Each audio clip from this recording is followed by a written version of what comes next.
Hello, I welcome you to this very important class in Power Systems Engineering. We'll be considering power system representation.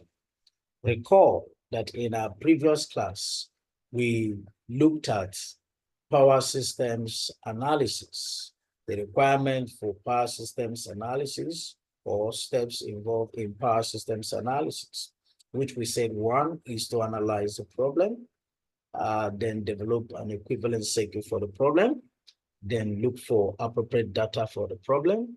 Then I think the fourth one included using necessary computer software to solve the problem. Now, in developing the equivalent circuit of the problem, depending on what the problem you want to solve, it could be a short circuit problem. It could be that you just want to find out the currents or the voltages at different sections of the network. Depending on what you want, it could also be that you want to analyze position where you think it's necessary that you put up, say, a reactor, or perhaps you want to break the network. Depending on what you intend to achieve, there are different representations of the power systems that can easily and quickly help you to come down to the solution you require. Here in this class, we are going to look at those various representations. So as usual, your pen and your paper, and ensure you are concentrated so that you can pick up everything that is needed in the class. So let's get to class.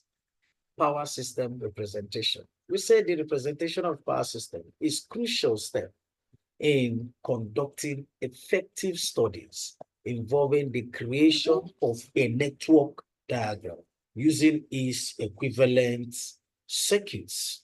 Of course, like we have said, you must have an equivalent circuit so that you'll be able to effectively conduct your studies of what? The power system. The diagram illustrates the interconnection of various power system components, such as transformers, transmission lines, motors, and synchronous generators, all of which are often three-phase. So what we are pointing out here is that this equivalent circuit, of course, will show you how the various components of the power systems interacts or are connected together. You know, the components such as we have the transmission line, your transformers, and synchronous generators, and even your loads. It shows you how they are all linked. Then, to simplify complex three-phase connections, engineers commonly use three representations. Now, here are the three representations that we possibly use when it comes to representing or providing an equivalent circuit for a power system. Recall and do not forget that the power system is actually, our power systems here in Nigeria, we use a three-phase system, that is three wires, three-phase, red, yellow, blue. So we run a three-phase system. And you should understand that one of the reasons why we go for equivalent circuits is a kind of to simplify, like we have said, the three-phase connection so that you can easily analyze the problem from without having so much challenge. So let's look at them. We have first the one-line diagram. In the representation of circuit, we have what we call the one-line diagram. In the course of this class, we are going to look at them. We'll get into them and see how they look. Each of these one-line, the one-line diagram of equivalent circuit. So we're going to be drawing the Funai network and even the Nigerian network so that we see how it looks. So the next one is impedance diagram. Of course, this impedance diagram also very important. In this one, we are also going to be considering how to draw the impedance diagram. We're going to also see the impedance diagram of a simple electrical network. Then we have the third one, which is what? The reactance diagram. It is very important you realize that all of these diagrams have their respective applications. And when you use any one of them, you are looking at a particular solution.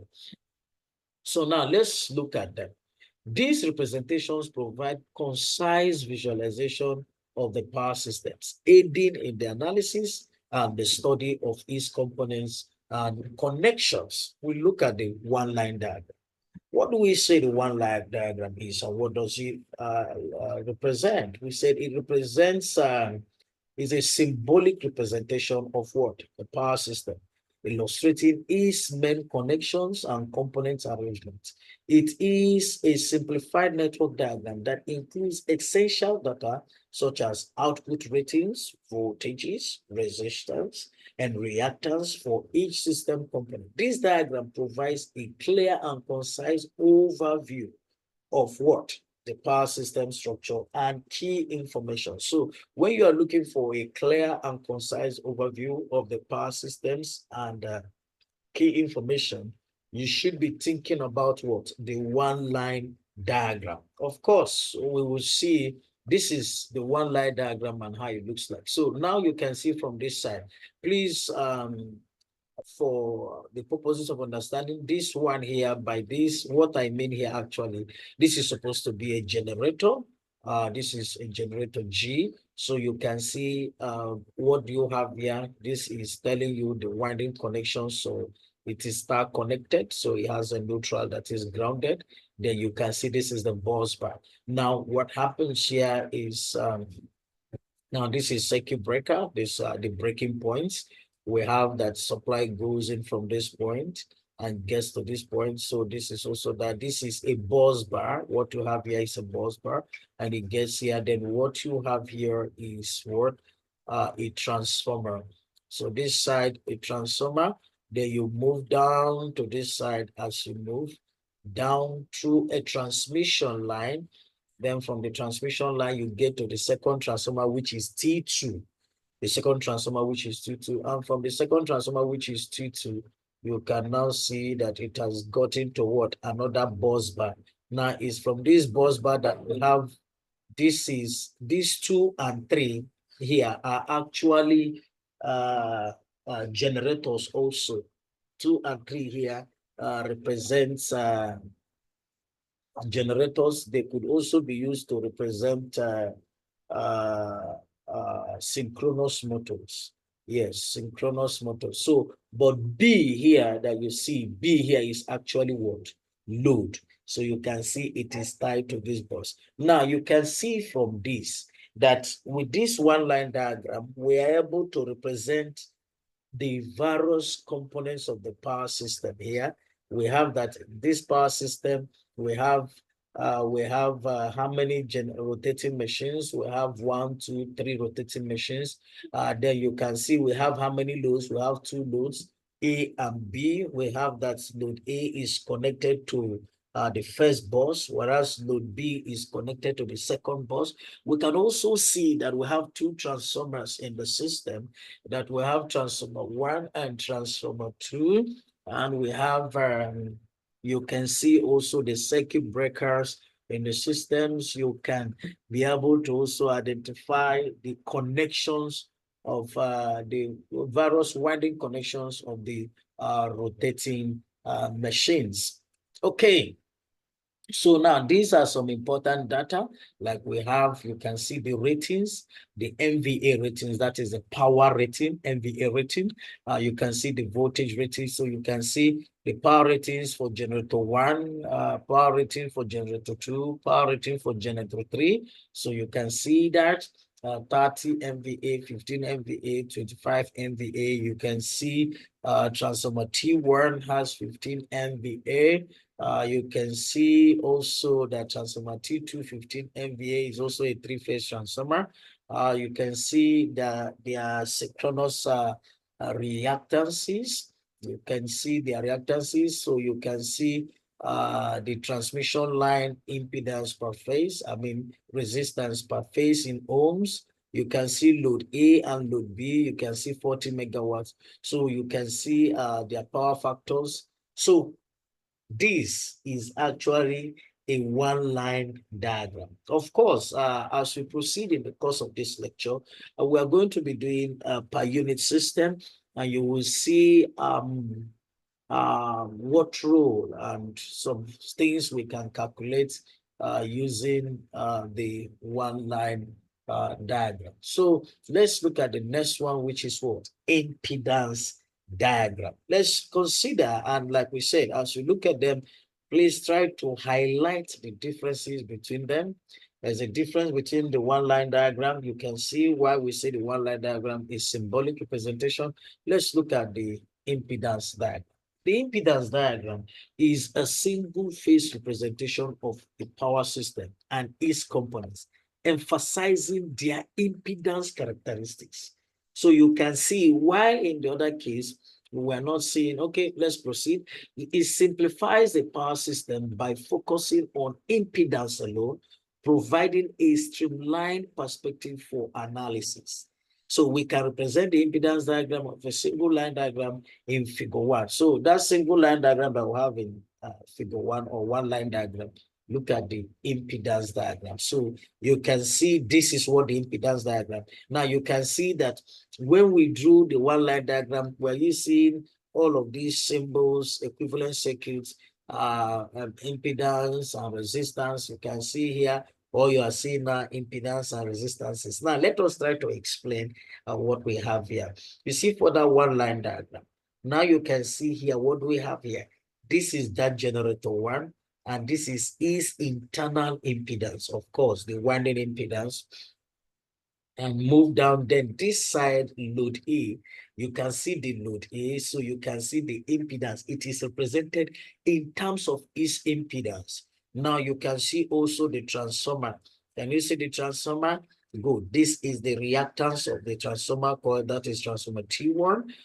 This is, we are lumping. Now what you see here is a lumped impedance, for the transformer, because we know that it should have an output impedance and input impedance, that is impedance on the primary side and impedance on the secondary side. So, but we can see we have an equivalent circuit of a transformer with a lumped impedance on the secondary side. So you can also see this side. Now, this is a pi network. This is a pi network representing the transmission line. Of course, you can see the capacitance. You can see what here, the impedance of the transmission line. You can see its capacitance, see its reactance and resistance. So this, what you see, this line here, you can see is indicated line. Now this is a transmission line represented as what? Pi network. It is important for you to realize that transmission lines can be represented as T network and can be represented also as what? Pi network. So you can see what is happening here is that we are using the equivalent circuit, not symbols. We're using equivalent circuit to represent the various components of this power system. Now you can see now for T2, you can see also is equivalent circuits. Now look at is equivalent circuit. I hope you can see that for T2. Then after T2, what can you see again? You can see load B. You can see load B, the equivalent circuit of load B is resistance and reactance. The equivalent circuit of the generator 2 is internal resistance and reactance, or total you can call impedance. Now you can see load 3, look at its total what? Impedance. So wow. So you can see now why for the single line diagram, which is also a single phase representation. Please do not forget that all of them are single phase representations. Yes, why the single line diagram or one line diagram is a single phase representation using symbols to identify the various components of the power systems, showing their connections together. For the impedance diagram, we are using what? Equivalent circuits with what? Just impedances. We're using the equivalent circuits of each of the components representing just their what? Impedances, and not just with what? Symbols. So we can see like we have here. So this is for the impedance diagram. Yes, the impedance diagram of power systems in figure 1. So if you are asked to draw the impedance diagram of a single line diagram, once you have the single line diagram, you should be able to represent what?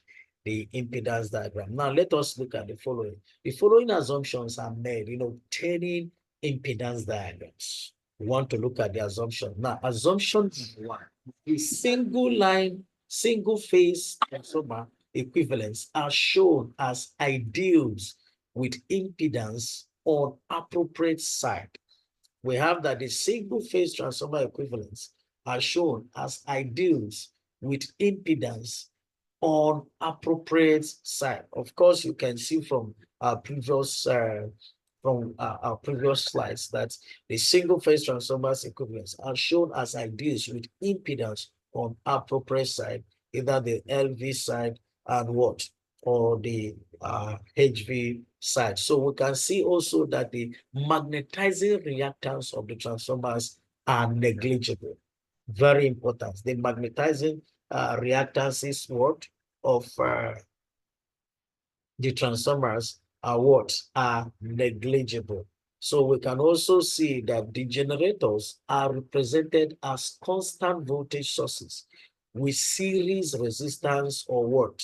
Reactance. So if you see the generators, what we saw that they represented that we just have their resistance or their reactances. If you go back to our previous slide, you will see clearly that the generators, which is generator 1, 2, and 3, they are all represented simply with what? As series, as a constant source with what? Series resistance and reactance. Do not forget that point. We have that the transmission lines are approximated by what? Their equivalent models. So you can see we use the equivalent model for what? The transmission line. Then the next point is that the loads are assumed to be what? Passive, and are represented by series branch of resistance or reactances. And since balance conditions are assumed, the neutral grounding impedance do not appear in the impedance diagram. Of course, we see that in the single line diagram, if you remember, you will see something that we drew by each of the symbols. Each of the symbols, we drew something like Y, showing the winding connection, and then we showed a line that was being grounded. Yes, the impedance grounded. Yes, the neutral point of all of those star connections being grounded. Normally, for the reactance, for the impedance diagram, we should have those resistances actually modeled. Yes, in the circuit. Yes, in drawing our circuit. But why is it that they are not appearing? Because an assumption is made here. And what is the assumption? That the system is balanced. Now, what do we mean by a balanced system? We are telling you that we are running a three-phase system. When the three phases are balanced, then we will have zero current flowing through what? The neutral, which is to say the neutral will not be playing any role in the system. Once the system is balanced, it then means that we don't have anything flowing to the neutral, so we can afford to analyze the circuit without the neutral connection. I hope that is quite gotten, so that you're able to understand when we say we assumed a balanced condition. We say the impedance diagram is needed in order to calculate the performance of a system under load conditions, load flow studies, or upon the occurrence of a short circuit, which we call fault analysis studies. So we're telling you this is important fact that you should note here, that the impedance diagram is needed in order to calculate the performance of a system under load conditions. And we also have upon the occurrence of what? Short circuit.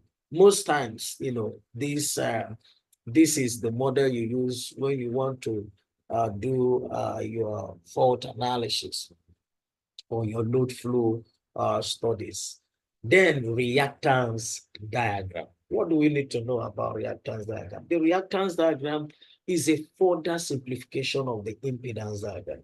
In drawing the reactance diagram, the following are omitted. So we can see now, I want you to pay attention.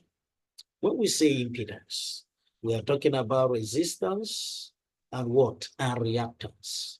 And when we say reactance diagram, it then means we're no longer talking about resistance. We are talking about what? A reactance alone. Good. So when you say reactance diagram, I believe something should start coming to your mind. Okay, this is a diagram that might also be like the impedance diagram, but this time around, we will be omitting the resistive part. So let's look at it.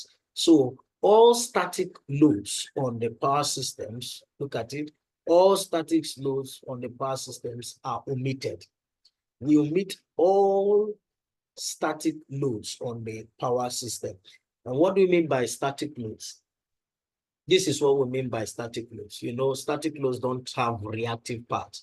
Yes, reactance only comes up when you have rotation. I hope that is clear. When you did your machine class, I think that should be understood very well from your machine class. So we have that all static loads. Now, static loads are loads that do not have rotation. For instance, an example of a static load, you can think of electric bulb, which doesn't, it's not rotating. But when you talk about dynamic loads, you are looking at what? Rotating machines such as electric motors. We talk about static loads. We are talking about loads that does not have rotation in them. Like we have like your electric bulb, electric pressing iron, and so many of them as you may be able to remember. Then good, we have that all resistances, of course, we have told you that all resistances are omitted because we are talking about what? Reactance alone. Then transmission line capacitance are also omitted. Now, what is the transmission line capacitance? You will remember that when we drew the reactance diagram, we had capacitance, capacitor, in that model of the transmission line. But in the case of what? The reactance diagram, that's the capacitance is actually what? Omitted. Then another thing is the magnetizing currents of each transformers. Yes, the magnetizing current of each transformers are also what? Omitted. Then now look at it. Now this is the equivalent circuit.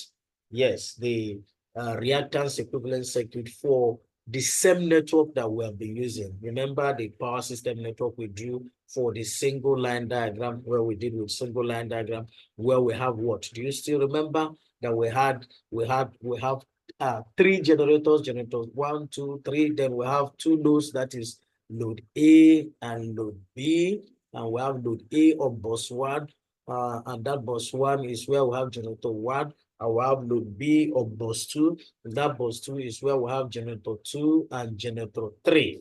So you recall also that we have two transformers. So you can see them here. Now we can see this is generator 1. Now you can see instead of the resistance having that series resistance and reactance, you can see that the resistance is omitted. So what you have is just what?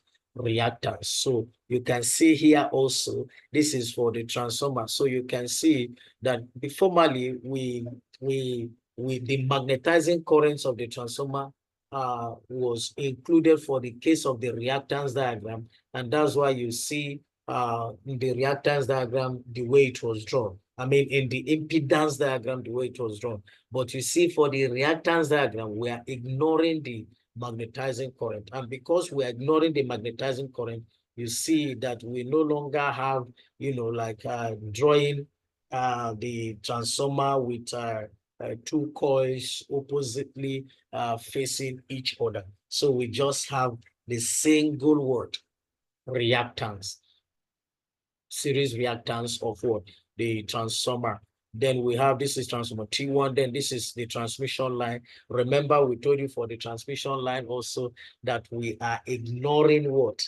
The capacitive reactance. You understand? The line reactor, the line capacitance. So you can see, because we are ignoring that, so we don't have that pi network again, or T network. So we just have a single reactance representing what?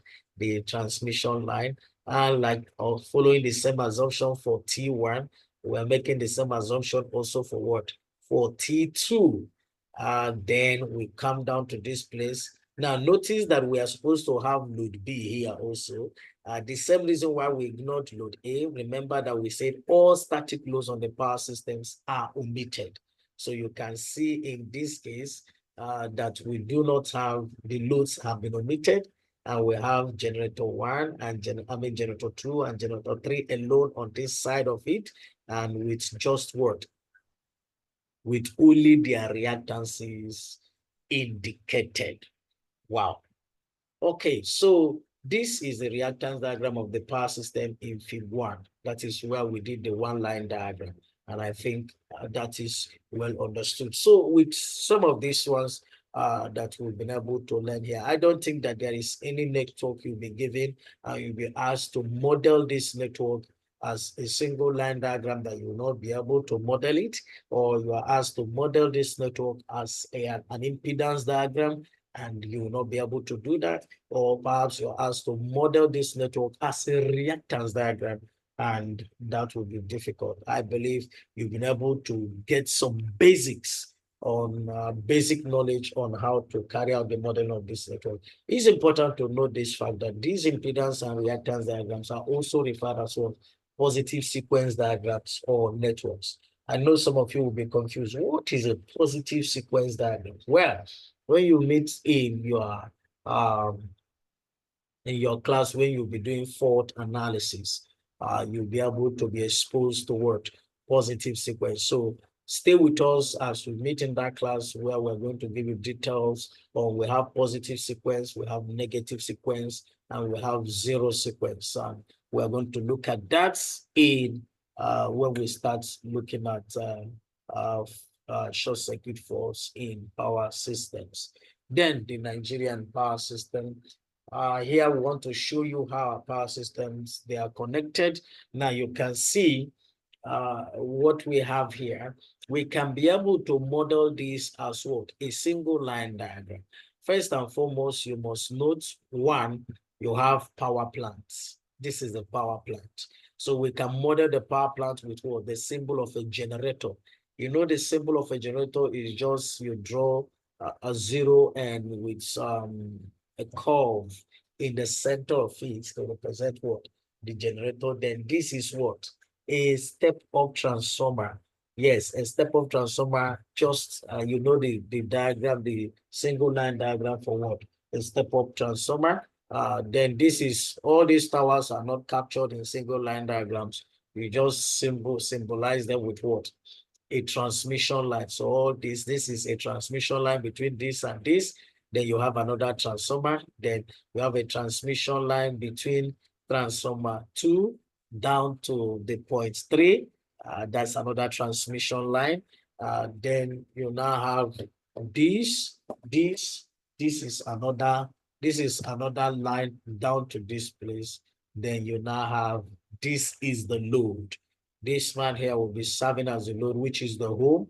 So we can model it just like we have indicated with just a single line diagram indicating that this is what? The load. Okay, so this is the power system and what it looks like. So let's just talk a little. We have that in Nigeria, electricity production over the last 40 years has varied from gas-fired, oil-fired hydroelectric power stations to coal-fired stations with hydroelectric power systems and gas-fired systems taking precedence. Before now, we used to have the coal-fired, but you know, the coal-fired station now is no longer active in the country, but we are believing that governments one day those things will come up and begin to work. But the major one like we're using now is actually the gas-fired stations, and we're also using what hydro power system for electricity generation. We said electricity is generated at between at a voltage between 11.5 kilovolts to 16 kilovolts, and stepped up by what? A step-up transformer to our grid voltage of what? 330 kilovolts, at the power station. The next phase of getting the power to the consumer is transmission. That is, remove this supply that has been raised up to 330. We transmit it. Transmission begins with the transportation of voltage, 330 kilovolts along transmission lines, otherwise referred as what? Conductors, and is stepped down by a transformer to 132 kilovolts at the transmission substation. Now, this voltage is further transported along transmission lines to injection substations and stepped up. Some of you did your industrial training in injection substation, and you would understand when we say injection substations. And then at that injection substation, the voltage is reduced further towards 33 kilovolts. Now, distribution of electricity starts at this point. So we have that our distribution of electricity starts at 33 kilovolts. Now recall and do not forget that under distribution of power, we have primary and secondary distribution. So the primary distribution starts at 33 what? Kilovolts. Now the voltage is stepped down by distribution transformer to what? To 11 kilovolts. Yes, which in turn is stepped down to what? 0.415 kilovolts, and further step down towards 240 volts before it gets to our homes and offices. So you can see that our voltages, we have that the voltage is stepped down to 11 kilovolts, which finally is brought down to 415 kilovolts, and you can reduce further to 240. That is by taking 240 single phase, which is used in our homes and offices. Okay, let us use an example to illustrate what we have done so far. I want to just look at another example. We say using a single line diagram, draw the Nigerian power systems indicating the various voltage transformations from the generating station to the consumer. I believe this should be very simple for you from what we have done so far, but let's look at it. Okay, now, like we pointed, you can see the transmission, you can see the generator here. You can see the generator. We said voltages is generated. Look at, we use 15.5 go down to 16 what? Kilovolts, depending. Sometimes we also have 11. So this is a symbol. Now listen, we said one line diagram. So you can see this is a symbol of it. So you can see it runs down to this place. So here we have what we call what? The circuit breaker. You can see the bus. Then we have the circuit breaker. From the circuit breaker, we can see this is what? This is a transformer. So you can see from the transformer, it moves to this, also the circuit breaker. Then this here is what? Transmission line. In between one transformer to one transformer is what called transmission line. So you can see, let's assume that we generated at a voltage of 16 kilovolts. So this voltage will be stepped up further to what? 330 kilovolts. Now it is transmitted at 330. So 330 is dropped finally to what? 132. And 132 transmitted again, and T3 will now reduce it to what? 33 kilovolts. It is transmitted again, and T4 will reduce it to what? 11 kilovolts. It is transmitted again, and T5 will reduce it finally to what? 0.415 or 0.240 kilovolts. This is 415, and this can also be regarded as what? 240 watt kilovolts. Yes, for us to use, and this is our load. So you can see the load. This is the consumer end. You can see the way it is moving from what?